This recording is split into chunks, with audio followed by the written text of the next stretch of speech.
लग्न ठरलं? Thanks to Marathi matrimony. लग्न म्हणजे मराठी मॅट्रिमनी. विश्वासाची 26 वर्ष. लाखो सुखी दाम्पत्य. डाउनलोड करा मराठी मॅट्रिमनी. मला वाटतं की दुर्दैवाने या दोन्ही जागांवर तत्कालीन लोकप्रतिनिधी माननीय अजितदादा पवार साहेब, माननीय कर्डिले साहेब यांचं दुःखद निधन झाल्यामुळे या पोटनिवडणुका त्या ठिकाणी संपन्न झाल्या आणि दोन्ही ठिकाणी त्या ठिकाणी महायुतीचे उमेदवार निवडून आलेले आहेत. म्हटलं तर दोन्ही नेत्यांचं जाणं आपल्या सर्वांच्यासाठी दुःखदायक बाब आहे आणि त्या सर्वांना त्या ठिकाणी मानवंदना देत मला वाटतं की महायुतीचे उमेदवार त्या ठिकाणी निवडून आलेले आहेत. या दोन्ही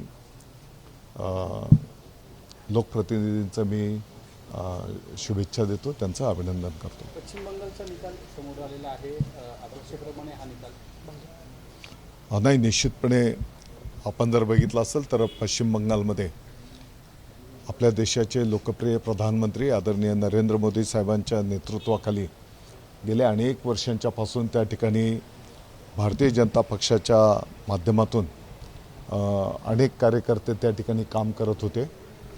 आपण जर बघितलं असेल तर अनेक कार्यकर्त्यांनी त्या ठिकाणी पक्षवाढीच्यासाठी यातना भोगल्या, अनेक त्रास सहन केला आणि आज आपण पाहतो तर त्या ठिकाणी भारतीय जनता पक्षाला एक चांगलं मोठं यश त्या ठिकाणी मिळालेलं आहे.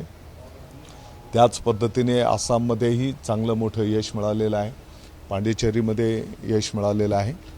मी नाशिकच्या सर्व पदाधिकाऱ्यांच्या माध्यमातून, शिवसैनिकांच्या माध्यमातून आदरणीय पंतप्रधान नरेंद्र मोदी साहेबांचं अभिनंदन करतो, त्यांना शुभेच्छा देतो. संजय राऊत यांनी टीका केली, त्यांनी म्हटलं की भाजप आणि निवडणूक आयोगाची युती झाली आहे म्हणून मला बरं झालं ते आत्ता बोलले, का खरं म्हणजे हे त्यांनी आधीच बोलायला पाहिजे होतं. त्यांच्या बोलण्याला आता कोण किंमत देणार नाही, कारण पश्चिम बंगालनेही तो निकाल स्वीकारलेला आहे, त्याच्यामुळे यांच्या बोलण्याला काही किंमत नाही. केरळमध्ये इतर दुसऱ्या राज्यांमधले निवडणूक आयोग, तिथले मशिनरी ते योग्य होतं आहे आणि जिथे त्यांच्या विरोधात निकाल गेले तर तिथे टीका टिप्पणी मला वाटतं ही लबाडी आहे. तामिळनाडूमध्ये विजय थलपती यांना मोठं यश मिळालं, पहिल्यांदा निवडणूक लढले आणि अभिनेता पहिल्यांदा निवडणूक लढले.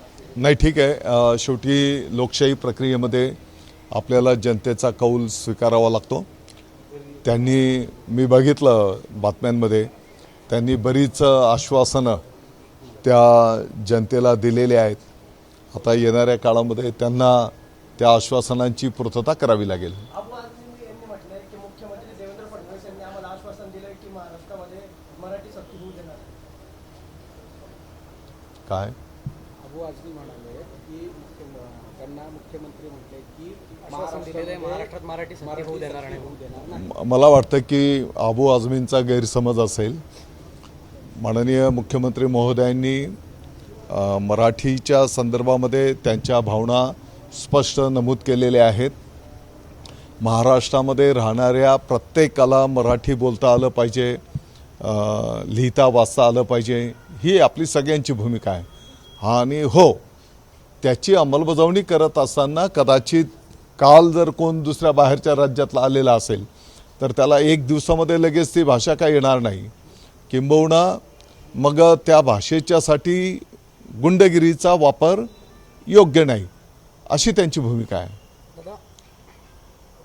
दादा, आपले जे सहकारी आमदार आहेत राष्ट्रवादीचे, आपल्या मित्र पक्षाचे हिरामन घोसकर, काल त्यांनी खंत व्यक्त केली का सिंहस्थ कुंभमेळ्याच्या कामांमध्ये लोकप्रतिनिधींना विचारात घेतलं जात नाही, शेतकऱ्यांना विचारात घेतलं जात नाही. सध्या जो काही जमीन मोजणीचा वाद जो आहे तो आपल्याला चिघळल्याचं पाहायला मिळतं. शेतकऱ्यांवरती लाठीचार्ज झाल्याचा आरोप, पोलीस बळाचा वापर केला जातोय प्रशासनाकडनं, असं स्वतः नाही, खोसकर साहेबांशी मी स्वतः संवाद साधेन. त्यांचे नेमकं काय अडचणी आहेत किंवा त्यांचं काय मनोगत आहे ते ऐकून घेईल आणि तो प्रश्न कसा सुटेल ते पण आम्ही बघू. तर सिंहस्थ कामांचा आपण आढावाही घेत आहे. अनेक ठिकाणी रस्त्यांचे जे विकास कामं सुरू आहेत, वाहतूक कोंडी होते, शहरातले नाशिक तर कुठेतरी त्रस्त झाले.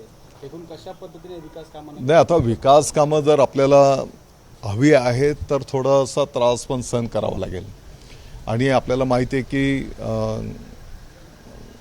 काही महिन्यांमध्ये कुंभमेळा पण संपन्न होणार आहे. काही दिवसांमध्ये पाऊस चालू होईल आणि मग या पार्श्वभूमीवर ही कामं लवकरात लवकर पूर्ण करणं हे पण तेवढंच गरजेचं आहे. आणि म्हणून नाशिककरांना मी विनंती आवाहन करेन की ही वस्तुस्थिती आहे की त्रास होतो आहे. आता आम्ही पण पुढून आलो.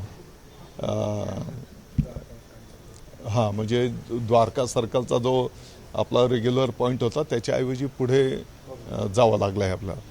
पण आता ह्या थोड्या गोष्टी काही दिवस आपल्याला सहन कराव्या लागतील. दादा, बच्चू कडूंनी आपल्या पक्षात प्रवेश केल्यानंतर त्यांचं एक वक्तव्य जे आहे ते व्हायरल होतंय, चर्चेत आलंय. मुख्यमंत्री एकनाथ शिंदेंना मुख्यमंत्री केल्याशिवाय गप्प बसणार नाही. आपण कसं बघता या वक्तव्याकडे? मला वाटतं की त्यांनी त्यांच्या भावना व्यक्त केलेल्या आहेत.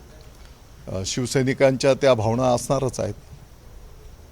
बच्चू कडूंच्या प्रवेशानंतर ऑपरेशन बच्चू कडूंमुळे शिवसेनेची ताकद निश्चितपणे वाढणार आहे. एक लढाऊ नेता कार्यकर्ता बच्चू कडू जे आहेत आणि त्यांनी आता शिवसेनेचा धनुष्यबाण, भगवा झेंडा, तसे ते मूळ शिवसैनिकच आहेत. त्यांची सुरुवात मला वाटतं की शिवसेनेचे उपजिल्हा प्रमुख, तालुका प्रमुख म्हणून ते राहिलेले आहेत. त्याच्यामुळे त्यांना नवीन शिवसेना सांगण्याची काही गरज नाही. नाशिक शिवसेना देखील 29 मध्ये पुन्हा एकनाथ शिंदे मुख्यमंत्री होतील यासाठी प्रयत्न करतात. 29 मध्ये पुन्हा एकदा तुम्हाला परत तिकडे काहीतरी थँक्स टू मराठी मॅट्रिमनी. लग्न म्हणजे मराठी मॅट्रिमनी. विश्वासाची 26 वर्ष, लाखो सुखी दाम्पत्य. डाउनलोड करा मराठी मॅट्रिमनी.